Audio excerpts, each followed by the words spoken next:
जिसने तुम्हें मझधार में छोड़ दिया, फिर उसे कोई हक नहीं है जानने का कि तुम किनारे तक पहुंचे या नहीं। नमस्कार प्यारे साथियों, स्टोरियन सफर यूट्यूब चैनल में आप सभी प्रियजनों का दिल से स्वागत है। दोस्तों, आज की कहानी एक राजा के अहंकार और गरीब किसान के भाग्य की है। कहानी बहुत ही ज्ञानवर्धक और प्रेरणादायक है, इसलिए आप सभी कहानी के अंत तक हमारे साथ बने रहें। और चैनल पर नए हैं तो स्टोरियन सफर चैनल को सब्सक्राइब करके बेल आइकन ऑन कर लें। मित्रों, प्राचीन समय की बात है। नंदनपुर नामक किसी गांव में हरिया नाम का एक किसान रहता था। वह किसान बड़ा ही निर्धन था। उसके परिवार को 2 वक्त की रोटी भी बड़ी मुश्किल से नसीब हो पाती थी। किसी तरह उस किसान का परिवार गरीबी में अपना जीवन गुजार रहा था। कुछ दिनों के बाद उस किसान के घर में एक बच्चे का जन्म हुआ। जब किसान के घर में बच्चे ने जन्म लिया तो बच्चे को पाकर किसान और उसकी पत्नी बहुत प्रसन्न हुए।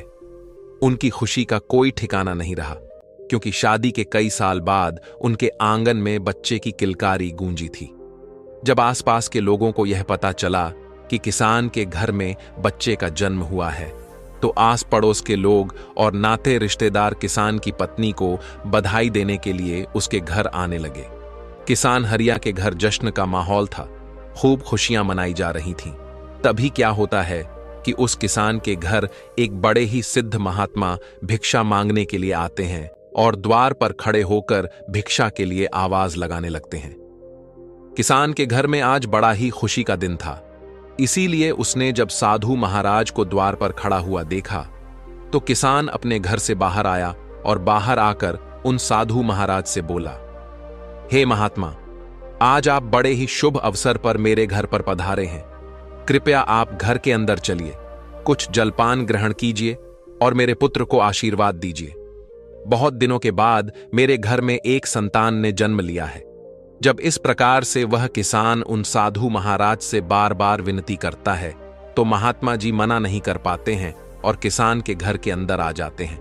दोनों पति पत्नी बड़े ही श्रद्धा भाव से महात्मा जी को भोजन कराते हैं और भोजन उपरांत वह किसान साधु महाराज से कहता है, हे गुरुदेव, यह मेरा पुत्र है।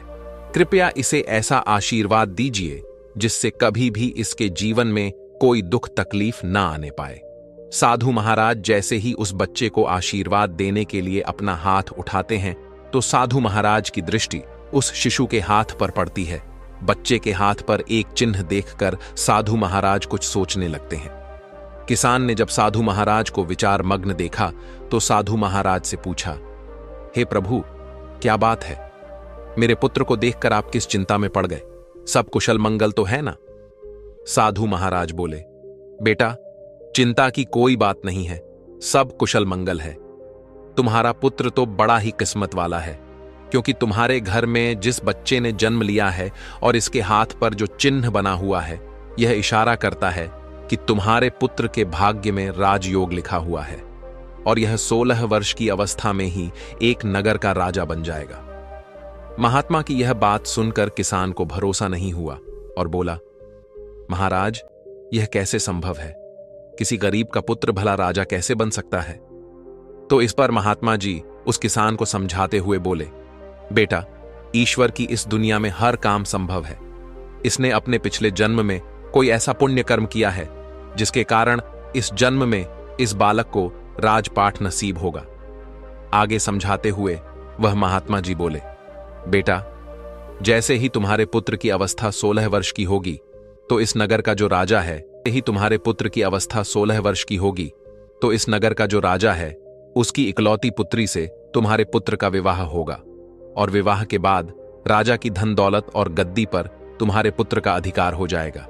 ये सब बातें मैं तुम्हें ऐसे ही नहीं बता रहा हूं, इस बच्चे की हाथों की लकीरें ये सब बता रही हैं। दोस्तों, साधु महाराज की इन बातों को जब किसान और उनकी पत्नी ने सुना तो इन बातों को सुनकर उन्हें बड़ी खुशी होती है कि हमारे घर में किसी साधारण संतान ने नहीं बल्कि एक राजा ने जन्म लिया है। जब इस बात की खबर नगरवासियों को चलती है कि किसान का बेटा एक दिन इस नगर का राजा बनेगा तो दूर दूर से लोग उस किसान के पुत्र के दर्शन के लिए उसके घर आने लगते हैं। एक तरफ तो किसान के घर पर दूर दूर से लोग आ रहे थे, उधर जो उस नगर का राजा था जिसकी पुत्री के साथ में साधु ने विवाह की भविष्यवाणी की थी, वही राजा शिकार खेलने के लिए जंगल को जाता है। जंगल में जाकर वह अपना शिकार तलाश करने लगता है। तभी राजा की दृष्टि एक हिरण पर पड़ती है। हिरण देखकर राजा अपना घोड़ा उस हिरण के पीछे दौड़ा देता है और उस हिरण का पीछा करते हुए राजा बहुत दूर निकल जाता है। उसके साथ में जो सैनिक थे वह भी पीछे छूट जाते हैं। राजा काफी देर तक उस हिरण का पीछा करता है, लेकिन वह उस हिरण का शिकार नहीं कर पाता है, क्योंकि घने जंगल होने के कारण हिरण राजा की नजरों से ओझल हो जाता है।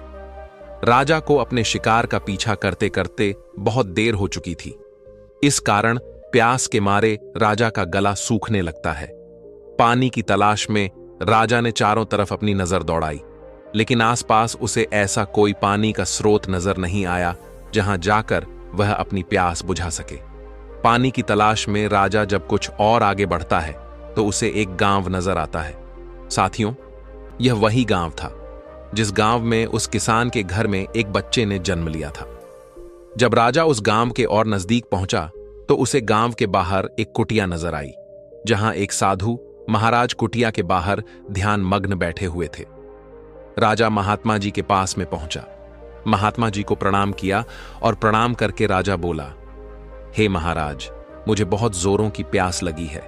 यदि कुछ जल मिल जाए तो आपकी बड़ी मेहरबानी होगी। साधु बोले, राजन, आप थोड़ा इंतजार करिए, मैं अभी आपके लिए पानी लेकर आता हूं। और इतना कहकर महात्मा जी कुटिया के अंदर चले गए। जब महात्मा जी थोड़ी देर में बाहर आए तो उनके हाथ में एक जल से भरा हुआ लोटा था। साधु महाराज ने जल से भरा हुआ लोटा राजा को पकड़ाया। राजा ने पानी पीकर अपनी प्यास बुझाई। पानी पीकर राजा जैसे ही चलने को हुआ तो उसकी दृष्टि उन लोगों पर पड़ गई जो इकट्ठी होकर किसान के घर उसके पुत्र का दर्शन करने के लिए जा रहे थे। मित्रों, जब राजा ने बहुत से लोगों को जाते हुए देखा तो यह देखकर उसने उन महात्मा जी से पूछा, हे गुरुवर, ये इतने सारे लोग इकट्ठे होकर कहां जा रहे हैं? राजा के पूछने पर साधु ने बताया, राजन, यह सब लोग इकट्ठे होकर उस किसान के घर जा रहे हैं जहां कुछ समय पहले एक बच्चे ने जन्म लिया है। जब राजा ने पूछा, महात्मा जी, उस बच्चे में ऐसी क्या खूबी है जो सभी लोग उस बच्चे के दर्शन को जा रहे हैं? तो इस पर महात्मा जी बोले, राजन, उस बच्चे के हाथ पर एक ऐसा नीला निशान बना हुआ है जिसका होना इस बात का संकेत है कि वह इस राज्य का राजा बनेगा। राजा बोला, महात्मा जी, यह सब झूठी बातें हैं। ऐसा कभी नहीं हो सकता, क्योंकि इस राज्य का राजा तो मैं हूं। भला मैं उस गरीब किसान के पुत्र को अपने राज्य का राजा क्यों बनाऊंगा? साधु बोले, राजन, कोई इंसान न तो किसी को राजा बना सकता है और ना ही रंक बना सकता है। बनाने वाला और बिगाड़ने वाला तो कोई और ही होता है। और रही बात उस किसान के पुत्र की राजा बनने की, तो मैं आपकी जानकारी के लिए बता दूं कि आज से 16 वर्ष के बाद उस किसान के पुत्र का विवाह आपकी इकलौती बेटी के साथ में होगा और विवाह के बाद वह इस नगर का राजा बन जाएगा। राजा ने कहा, महात्मा जी, कौन सी बेटी? किसकी बेटी? मेरे तो कोई औलाद ही नहीं है, फिर आपकी भविष्यवाणी कैसे सच साबित हो सकती है? साधु महात्मा बोले, राजन, आज से 1 वर्ष के बाद में आपकी रानी की कोख से एक कन्या जन्म लेगी। उसी कन्या के साथ में इस गरीब किसान के पुत्र का विवाह होगा और विवाह के उपरांत वह इस नगर का राजा बन जाएगा। साथियों, साधु महाराज के मुख से जब राजा इन बातों को सुनता है तो इन बातों को सुनकर वह खुश होता है और दुखी भी होता है। खुश इसलिए होता है क्योंकि राजा की कोई संतान नहीं थी। जब उसे पता चलता है कि उसके घर में भी एक कन्या जन्म लेगी, वह भी एक बेटी का बाप बनेगा, तो यह जानकर राजा को बड़ी खुशी हुई। लेकिन उसके दुख का कारण यह था कि जैसा साधु महाराज ने बताया कि तुम्हारी पुत्री का विवाह गरीब किसान के बेटे से होगा, तो यह जानकर राजा दुखी हो जाता है और उसे गुस्सा भी आता है। राजा अपने मन में विचार करता है कि आखिर एक मामूली से किसान का बेटा मेरा दामाद कैसे बन सकता है? मैं कदापि ऐसा नहीं होने दूंगा। यह विचार कर राजा उन साधु महात्मा से कहता है, आपको क्या लगता है, एक मामूली से किसान के बेटे के साथ में मैं अपनी पुत्री का विवाह कर दूंगा? महात्मा ने कहा, राजन, जो उस बच्चे के भाग्य में लिखा हुआ है उसे कोई नहीं मिटा सकता। क्योंकि विधाता का लिखा तो पत्थर की लकीर होता है, कोई उससे छेड़छाड़ नहीं कर सकता। दोस्तों, उस राजा को अपनी ताकत पर बड़ा ही घमंड था। उसने कहा, महात्मा जी, चाहे कुछ भी हो जाए, मैं अपनी बेटी का विवाह उस 2 कौड़ी के किसान के बेटे से हरगिज नहीं होने दूंगा। और रही बात विधाता के लिखे की, तो मुझ में इतना सामर्थ्य है कि मैं उस विधाता के लिखे को भी मिटा के रख दूंगा। महात्मा जी ने मुस्कुराते हुए कहा, राजन, मैं भी यही हूं और आप भी यही हो। पहले वह समय आने दो, फिर देखते हैं कि क्या होता है, कौन किस पर भारी पड़ता है। राजा ने कहा, ठीक है महात्मा जी, समय आने दो, फिर आप देखना। यह कहकर राजा साधु महाराज को प्रणाम करके अपने घोड़े पर सवार होकर अपने महल को चल देता है। महल पहुंचकर राजा विचार करता है, ऐसा क्या किया जाए जिससे सांप भी मर जाए और लाठी भी न टूटे। मैं ऐसा क्या करूं कि ऐसी नौबत ही नहीं आए कि मुझे अपनी बेटी का विवाह उस गरीब किसान के बेटे से करना पड़े। पूरी रात राजा इसी कश्मकश में गुजार देता है। काफी सोचने के बाद उसे एक युक्ति नजर आई। अगले दिन राजा अपना ब्राह्मण भेष बनाकर उस किसान के गांव में जाता है। गांव पहुंचकर जब उसने गांव वालों से पूछा कि उस किसान का घर कौन सा है जिस घर में कुछ दिन पहले एक बच्चे ने जन्म लिया है, तो गांव वालों ने उस गरीब किसान के घर का पता बता दिया। पता पूछकर राजा उस किसान के घर पर पहुंचा और बाहर से ही आवाज लगाई, क्या कोई घर में है? हमें कुछ दान करो, हम भूखे ब्राह्मण हैं। आवाज सुनकर किसान अपने घर से बाहर आता है और ब्राह्मण को प्रणाम करता है और कहता है, हे महाराज, मैं आपकी क्या सेवा कर सकता हूं?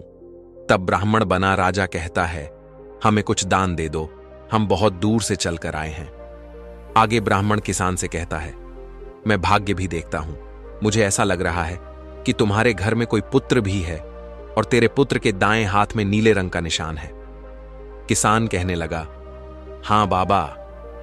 ब्राह्मण कहने लगा, हम सब कुछ जानते हैं, आप उस पुत्र को हमें दिखा दो। वह किसान अपने पुत्र को घर से लेकर बाहर आया और ब्राह्मण को दिखाने लगा।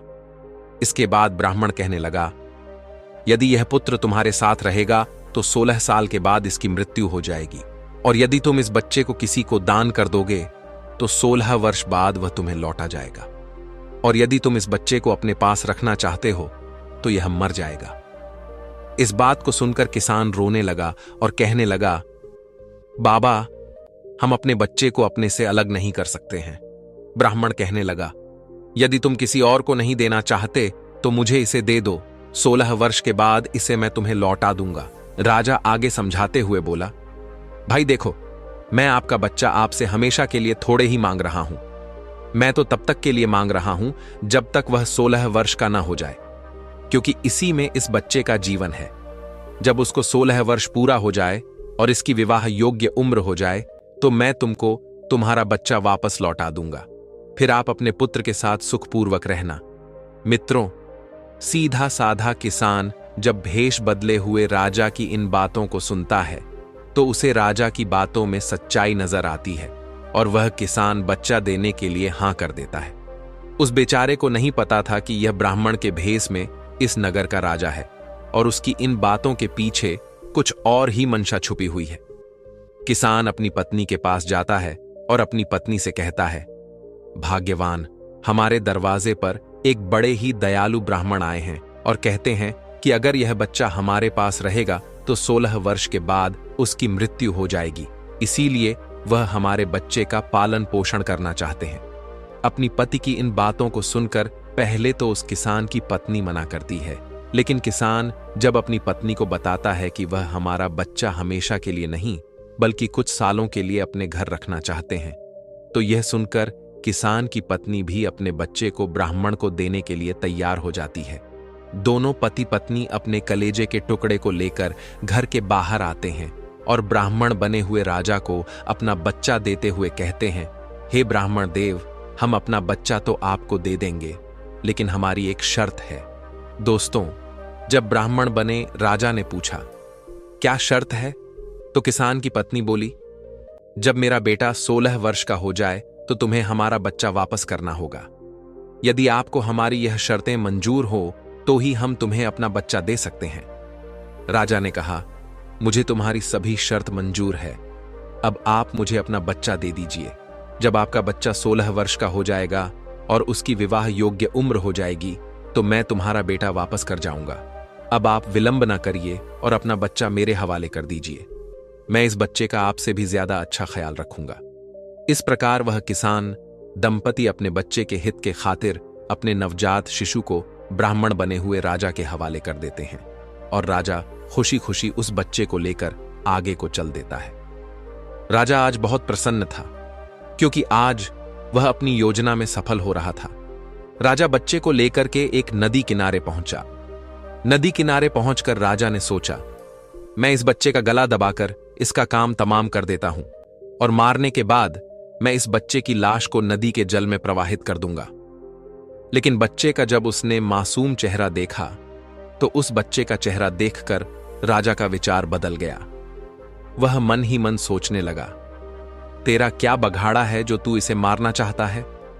क्यों इस मासूम बालक की हत्या का पाप अपने सिर लेना चाहता है? इस पाप के लिए तो तुझे नरक में भी जगह नहीं मिलेगी। राजा जब अपनी अंतरात्मा की इस आवाज को सुनता है तो उसके हाथ कांपने लगते हैं। वह बच्चे की हत्या नहीं कर पाता है। फिर सोचता है, ऐसा क्या करूं जिससे मेरे हाथों इस बच्चे की हत्या भी ना हो और भाग्य का लिखा भी मिट जाए। काफी सोच विचार कर राजा इस निर्णय पर पहुंचा कि मैं इस बच्चे को एक लकड़ी के बक्से में बंद करके जिंदा ही जल में बहा देता हूं, जिससे मैं बाल हत्या के पाप से भी बच जाऊंगा और इसके साथ में मेरी बेटी की शादी भी नहीं होगी। दोस्तों, यही विचार कर राजा एक ऐसा संदूक तैयार करता है जिसमें बच्चे को सांस भी मिलती रहे और वह पानी में भी ना डूबे। संदूक तैयार होने के बाद राजा उस किसान के बेटे को लकड़ी के संदूक में रखता है और उस संदूक को नदी के बहते हुए जल में प्रवाहित कर देता है। यह सब करने के बाद राजा अपने महल को चल देता है। आज राजा बहुत ही प्रसन्न था कि आज मैंने विधाता के लिखे को मिटा दिया, क्योंकि राजा सोच रहा था कि जिस संदूक को मैं बहाकर आया हूं वह संदूक जब गहरी नदी में जाएगा और नदी में कोई बवंडर पड़ेगा तो नदी के बवंडर में फंसकर संदूक डूब जाएगा और उस बच्चे की मृत्यु हो जाएगी। जब बच्चा ही नहीं रहेगा फिर कैसे इसके साथ में मेरी बेटी का विवाह होगा? यही सोचकर राजा बड़ी खुशी के साथ में अपने नगर को लौट गया। मित्रों, वह राजा उस किसान के बच्चे को नदी में बहाकर वहां से चला गया। इधर क्या हुआ कि वह संदूक बहता हुआ किसी अन्य नगर के किनारे पर जा पहुंचा। उस नगर का एक धनवान सेठ रोज सुबह सवेरे ही नदी में स्नान करने के लिए आता था। उस दिन जब वह सेठ नदी पर स्नान करने आया तो उसे नदी के जल में बहता हुआ संदूक नजर आया। सेठ ने जल में बहते हुए संदूक को देखा तो बहते हुए उस संदूक के पास में पहुंच गया और उस संदूक को खोल कर देखने लगा। जैसे ही सेठ ने संदूक खोलकर देखा तो उसने देखा कि संदूक में एक नवजात शिशु बड़े आराम से लेटा हुआ है और अपने पैर का अंगूठा चूस रहा है। यह देखकर तो सेठ के आश्चर्य की सीमा ना रही। सेठ ने तुरंत बच्चे को उठाया और उसे सीने से लगा लिया। सेठ ने सोचा, मैं रोज गंगा स्नान के लिए आता हूं, मां गंगा की मैं आस्था रखता हूं, इसीलिए मां गंगा ने प्रसन्न होकर मुझे यह बच्चा भेंट किया है। मां गंगा बड़ी दयालु है जो मेरी गोदी में उसने इतने प्यारे बच्चे को डाल दिया। सेठ ने मां गंगा को प्रणाम किया और उस बच्चे को लेकर अपने घर अपनी पत्नी के पास में पहुंच गया। जब सेठ की पत्नी ने उस बच्चे के बारे में पूछा कि यह किसका बच्चा है तो सेठ ने सारा घटनाक्रम अपनी पत्नी को बता दिया और बोला, अरे भाग्यवान, मां गंगा ने हमारी पुकार सुन ली, उसने हम निसंतान के घर में यह बच्चा भेजा है। सेठ की पत्नी ने हाथ जोड़कर मन ही मन मां गंगा को धन्यवाद दिया और मां गंगा का धन्यवाद देकर शेठानी ने वह बच्चा सेठ के हाथों से अपने हाथों में ले लिया और उस बच्चे को लेकर दुलार करने लगी। सेठ और शेठानी ने खूब लाड़ प्यार से उस बच्चे का पालन पोषण किया, खूब पढ़ाया लिखाया और इस योग्य बना दिया कि वह अपने पैरों पर खड़ा हो सके। इस तरह उस किसान के पुत्र को सेठ और शेठानी के घर में रहते हुए पूरे 16 वर्ष बीत गए और वह बच्चा अब एक युवा बन चुका था। एक दिन वह बच्चा अपने दोस्तों के साथ में खेल रहा था। तभी वहां से दूसरे राज्य के राजा की सवारी निकली। साथियों, जिस समय उस राजा की सवारी निकल रही थी उसी समय एक छोटा सा बच्चा कहीं से घूमता हुआ राजा के काफिले के सामने पहुंच गया और काफिले के आगे जाकर खड़ा हो गया। राजा का काफिला तो अपनी धुन में चला जा रहा था। उस छोटी से बच्चे पर किसी का ध्यान नहीं गया। उधर अपने दोस्तों के साथ में खेलते हुए सेठ के लड़के की नजर उस बच्चे पर पड़ गई, तो उस बच्चे को देखकर चिल्लाते हुए राजा के काफिले की तरफ भागा और बड़ी ही फुर्ती से उसने उस मासूम को बचा लिया। मित्रों, जिस राजा का वह काफिला जा रहा था वह वही हो राजा था जिसने कई साल पहले उसे नदी में बहा दिया था, और वह लड़का जिसने मासूम बच्चे की जान बचाई वह वही लड़का था जिसे राजा भेष बदलकर किसान के घर से ले आया था और बाद में नदी में बहा दिया था। जैसे ही राजा की नजर उस लड़के के हाथ पर पड़ी तो हाथ पर नीला निशान देखकर राजा समझ गया कि हो ना हो यह वही लड़का है जिसे मैंने नदी में बहा दिया था। लेकिन यह जीवित कैसे बच गया? राजा ने तुरंत ही अपने काफिले को रुकने का इशारा किया और अपने सैनिकों से बोला कि जो लड़का अभी अभी काफिले के सामने से गुजरा है उस लड़के को पकड़कर हमारे पास लाए, हम उसकी बहादुरी के लिए उसे इनाम देना चाहते हैं।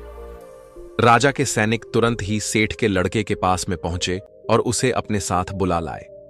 जब सेठ का लड़का राजा के सामने पहुंचा तो उसने राजा को प्रणाम किया और पूछा, आप कौन हो और आपने मुझे क्यों बुलाया है? राजा बोला, बेटा, हम तुम्हारे पड़ोस के राज्य के राजा हैं और तुम्हारी बहादुरी के लिए हम तुम्हें पुरस्कार देना चाहते हैं। हम तुम्हें कोई इनाम दें उससे पहले हम आपसे कुछ सवाल पूछना चाहते हैं। सेठ का लड़का बोला, कहिए राजन, आप मुझसे क्या पूछना चाहते हो? तो राजा बोला, बेटा, तुम्हारा कौन सा गांव है, कौन तुम्हारे माता पिता हैं और तुम्हारे हाथ पर यह नीला निशान कैसा है? राजा के पूछने पर वह लड़का कहता है, हे राजन, मैं पड़ोस के गांव में रहता हूं और मेरे पिता मानो सेठ बहुत ही धनवान सेठ हैं, और आप जिस निशान की बात कर रहे हैं यह निशान तो मेरे हाथ पर बचपन से है, लेकिन आप यह सब क्यों पूछ रहे हो? राजा ने कहा, बस ऐसे ही, कोई खास बात नहीं है। फिर राजा उस लड़के से बोला, हम आपके माता पिता से मिलना चाहते हैं, क्या तुम हमें अपने माता पिता से मिलवाने के लिए अपने साथ ले चलोगे? लड़का बोला, क्यों नहीं राजन, यह तो हमारा बड़ा सौभाग्य होगा कि आप हमारे घर पर पधारे। चलिए राजन, मैं अभी तुम्हें अपने माता पिता से मिलवाने के लिए ले चलता हूं। इस प्रकार वह राजा इस बात की पुष्टि करने के लिए कि यह बच्चा वही है जिसे मैंने नदी में बहाया था, उस लड़के के साथ मानो सेठ के घर पर जाता है। सेठ जी जब अपने पुत्र के साथ में किसी राजा को आता हुआ देखते हैं तो सोचने लगते हैं कि ऐसा क्या हो गया जो किसी दूसरे राज्य का राजा मुझसे मिलने के लिए मेरे घर आ रहा है। जब राजा सेठ जी के पास में पहुंच गया तो सेठ जी ने राजा से पूछा, महाराज, आप किस नगर के राजा हैं और किस प्रयोजन से आप मेरे द्वार पर पधारे हैं? राजा कहता है, सेठ जी, मैं आपके पड़ोस के राज्य का राजा हूं और मैं आपके घर आपको बधाई देने के लिए आया हूं। जब सेठ ने पूछा, किस बात की बधाई? तो राजा बोला, सेठ जी, आपका बेटा बड़ा ही बहादुर है, आज इसने अपनी बहादुरी से एक मासूम बच्चे की जान बचाई है। सेठ जब राजा के मुख से अपने पुत्र की प्रशंसा सुनता है तो उसका सीना चौड़ा हो जाता है। सेठ राजा से कहता है, हां महाराज, मेरा बेटा तो बचपन से ही बहादुर है और जब से यह हमें मिला है तब से हमारे घर में बरकत ही बरकत है। राजा ने कहा कि आपको मिला है, मैं समझा नहीं आपके कहने का क्या मतलब है। सेठ कहने लगा कि महाराज, अब आपसे क्या छुपाना, यह मेरा असली बेटा नहीं है, यह तो मुझे नदी किनारे एक संदूक में पड़ा हुआ मिला था। दोस्तों, राजा को जब यह पता चलता है कि यह वही लड़का है जिसे कुछ साल पहले उसने नदी में बहा दिया था तो यह सुनकर राजा चिंता में पड़ जाता है। कुछ देर सोचने के बाद राजा उस सेठ से कहता है, सेठ जी, मैं आपके पुत्र की बहादुरी का कायल हूं और मुझे अपनी बेटी की सुरक्षा के लिए ऐसे ही बहादुर लड़कों की आवश्यकता है।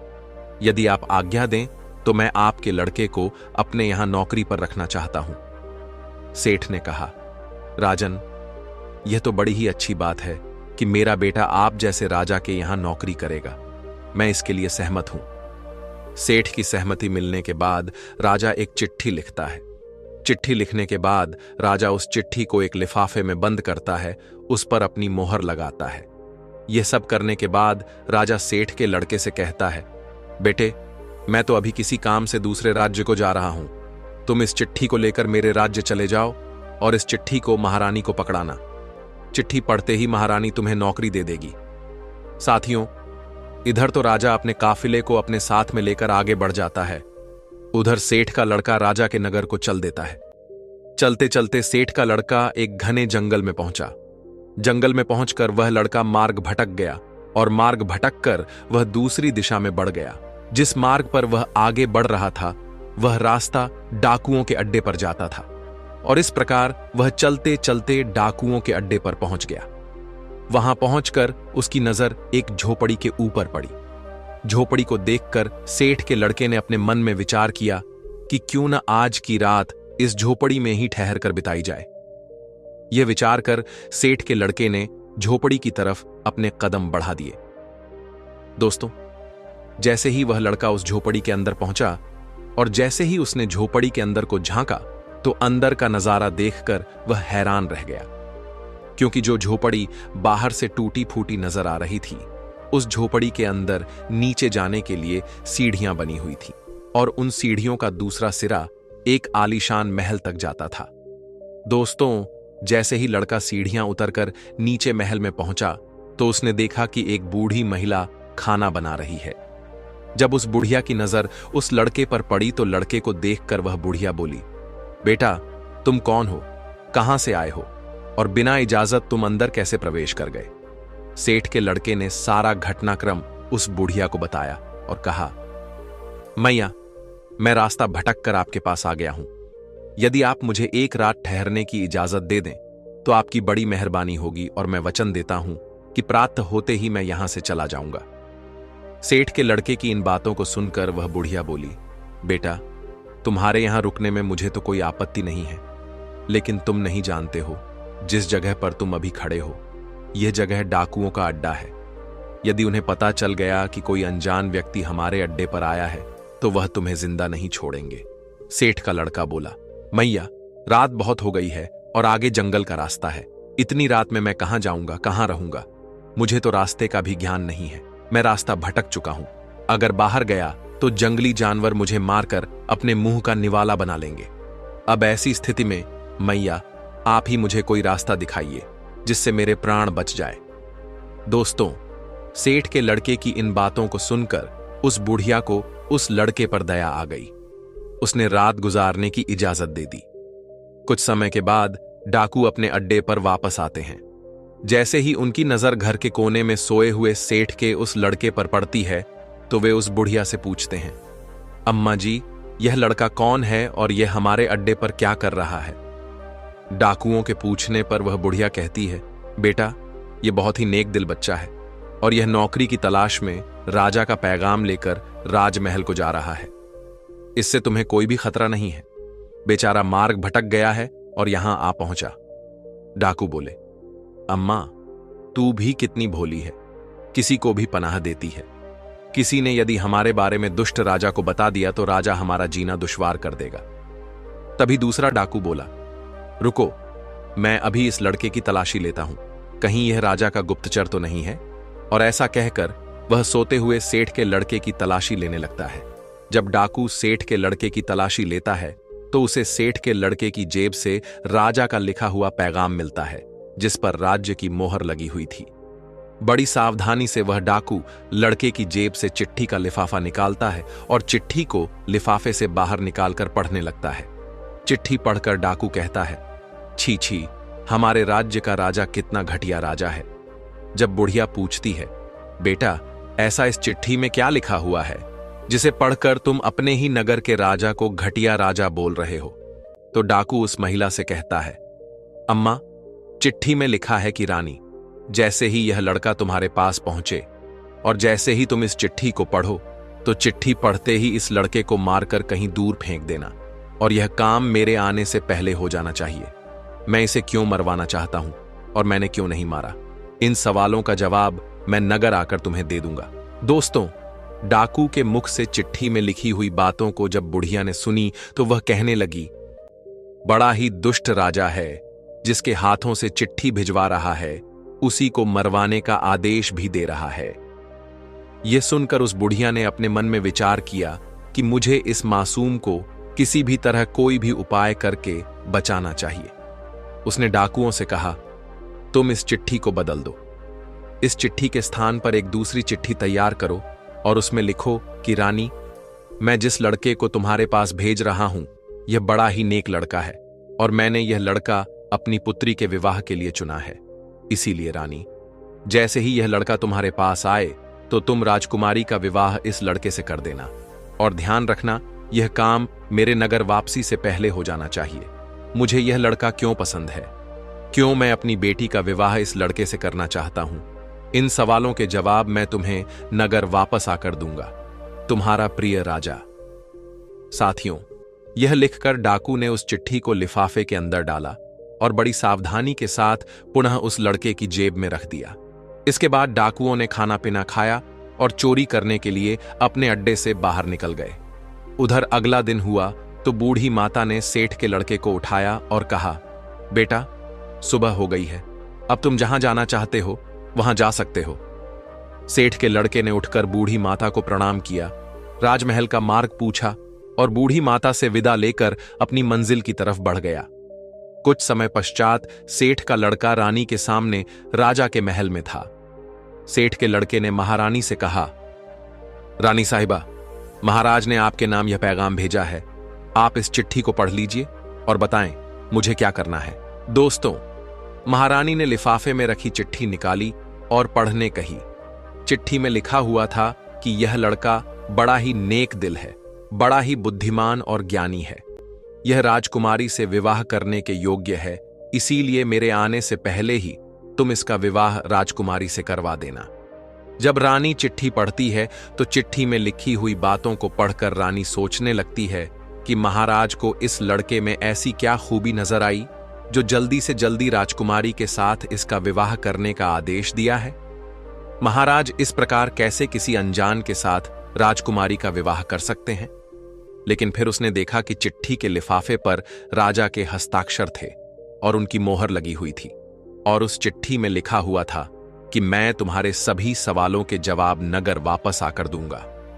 तो यह पढ़कर रानी तत्काल ही पंडित को बुलाकर राजकुमारी का विवाह उस लड़के के साथ करवा देती है। इस प्रकार वह लड़का राजा का दामाद बनकर राजकुमारी से विवाह करके सुखपूर्वक राजा के महल में रहने लगता है। कुछ दिनों के बाद में राजा अपना काम समाप्त करके अपने नगर को आता है। राजा बड़ा ही प्रसन्न था क्योंकि उसे तो लग रहा था कि अब तक तो रानी ने उस लड़के को मरवाकर कहीं दूर फेंक दिया होगा। अब उस लड़के के साथ मेरी बेटी का विवाह कैसे हो सकता है? मैंने तो भाग्य के लिखे को ही मिटा दिया है।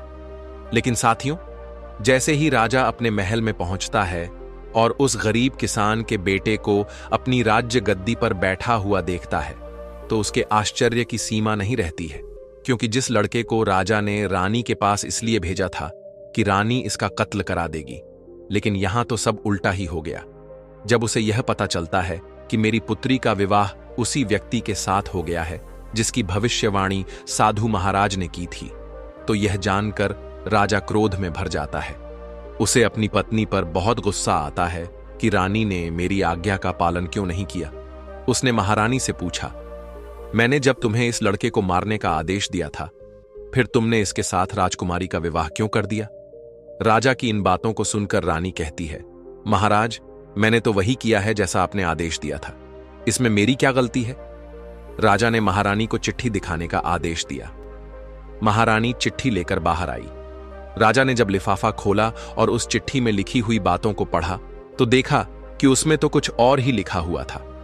यह देखकर राजा ने बड़े ही गुस्से में आकर सैनिकों से कहा, जाओ और जाकर के उस लड़के को पकड़ कर लाओ जिसके साथ राजकुमारी का विवाह हुआ है। सैनिकों ने तुरंत ही राजा की आज्ञा का पालन किया और उस किसान के बेटे को पकड़कर राजा के सामने ले आए।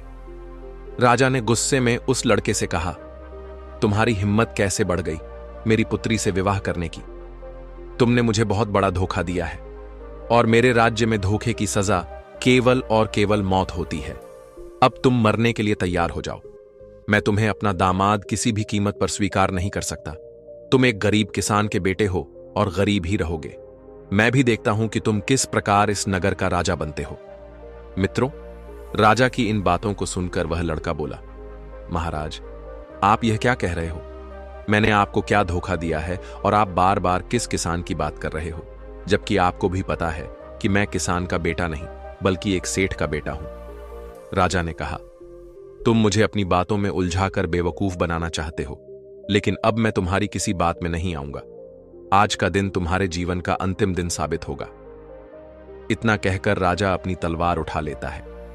राजा के हाथ में तलवार देखकर राजकुमारी राजा के सामने खड़ी हो जाती है और कहती है, पिताजी, आप जिस पर तलवार चला रहे हैं वह मेरे पति परमेश्वर हैं। उन्हें मारने से पहले तुम्हें मुझे मारना होगा। इधर राजमहल के अंदर यह सब कुछ चल रहा था कि तभी एक सैनिक राजमहल में आता है और आकर राजा से कहता है, महाराज, एक बड़े ही सिद्ध महात्मा आए हुए हैं और अभी इसी समय आपसे मिलना चाहते हैं। राजा ने कहा, ठीक है, महात्मा जी को अंदर ले आओ। आदेश मिलते ही सैनिक दौड़ा हुआ महात्मा जी के पास जाता है और उन्हें अपने साथ में ले आता है। राजा ने उठकर महात्मा जी को प्रणाम किया और उनके आने का प्रयोजन पूछा।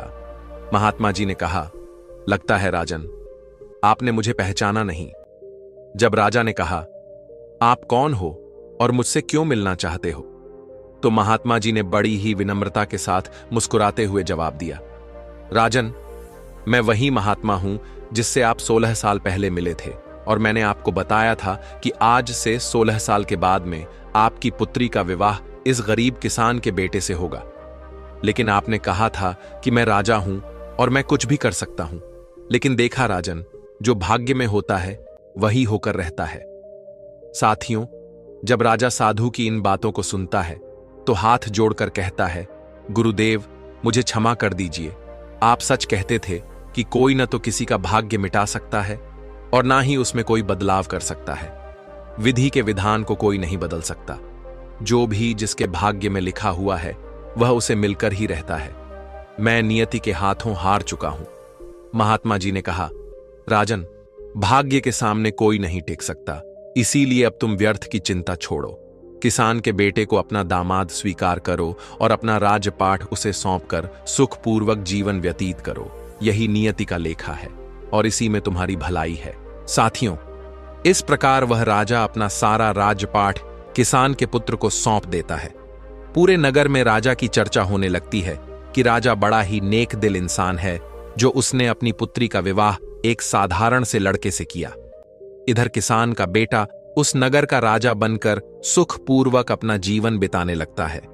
राजा ने भी यह सोचकर अपने अहंकार का त्याग कर दिया कि मेरे इतना सब करने के बाद भी नियति ने जो तय कर रखा था वही हुआ। साथियों, इस कहानी से हमें बहुत ही महत्वपूर्ण सीख मिलती है कि कुछ परिस्थितियां हमारे नियंत्रण में नहीं होती हैं। वह समय के अनुसार पहले से ही तय है, जिन्हें हम चाहकर भी नहीं बदल सकते। उम्मीद करता हूं दोस्तों, आपको कहानी पसंद आई होगी।